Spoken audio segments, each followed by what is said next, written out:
Well, I think we're close. I mean, I think I saw some stuff. There's like a OpenAI fiasco going on right now. And there's rumor that they might have cracked artificial general intelligence, right? AGI. And that's frightening. I mean, there's like, was it Sam Altman, I think we were talking about. I think there's like the board of OpenAI. There's some shuffle. I was just reading. They just removed him when I and then woke up brought this him right morning. back. Yeah.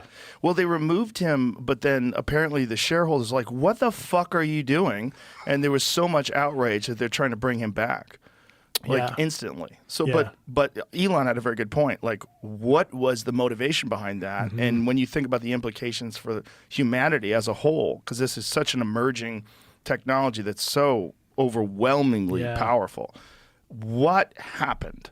Like, what's going on? Like, I think this is one of those things where, like, we need to know, like, what was the motivation behind your decision? And if it was that he was holding back information about the actual creation of artificial general intelligence, that it's already happened, and that he's like hesitant because he's a little cagey in how he talks about stuff. When I was talking to him about, you could tell like, it's like a little bit like he kind of knows that he is at the forefront of this technology that worst case scenario replaces us.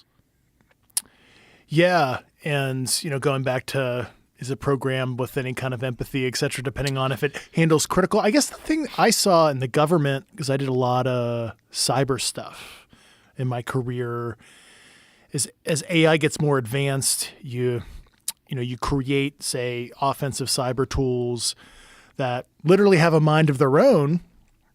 And if, say, theoretically you release that on some target, and you might not be able to touch that target again. Say it's a one-time, whoop, you put it in there. Well, how do you control it? It's almost like Skynet and the Terminator. I hate to use that analogy, but like that was my fear when I was working at certain agencies working on offensive cyber tools. I'm like, oh my God, this is not good. And then of course with cyber, right, it's the attribution, actor attribution is the biggest thing. How do you know it was, hypothetically, Russia that used the cyber weapon to attack you? It could have been another actor masquerading as that foreign power using tactics, techniques, procedures, IP proxy operations to hide where it was coming from. So it's like you have non-kinetic fires that can potentially create mutually assured destruction because you could take out critical infrastructure, blow up the power grid, etc. No radiation, but potentially no attribution, or can confuse the attribution such that you don't even know who to go to war with. It's like really scary to me. So it is scary. That's just my own. It's already happening with social media. I mean, think about how many troll farms there are on social media that are just stirring up discontent. I mean, it's an active program that we know that Russia uses that is trying to undermine democracy and try to keep people fighting with each other.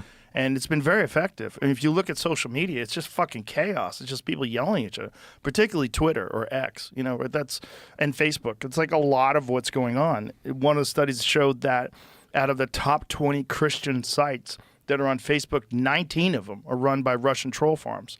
So if we know that on a like relatively rudimentary scale, if you look at the impact of social media versus the impact of artificial intelligence, they're already doing that. They're already hiding who's responsible and what's the goal and how to manipulate consciousness and how to manipulate influence and how people think about things and what the public opinion on things are.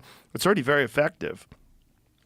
You would imagine that a creation of artificial intelligence would radically accelerate that. Oh, 100%. Then I remember the deep fake stuff was a real problem for my old community because we're like, holy shit, you could really fake some stuff. And you got to develop algorithms to make sure you can analyze, oh, hey, that is fake. Because you've seen some of the deep fakes where it's like Obama or Arnold Schwarzenegger. Yes.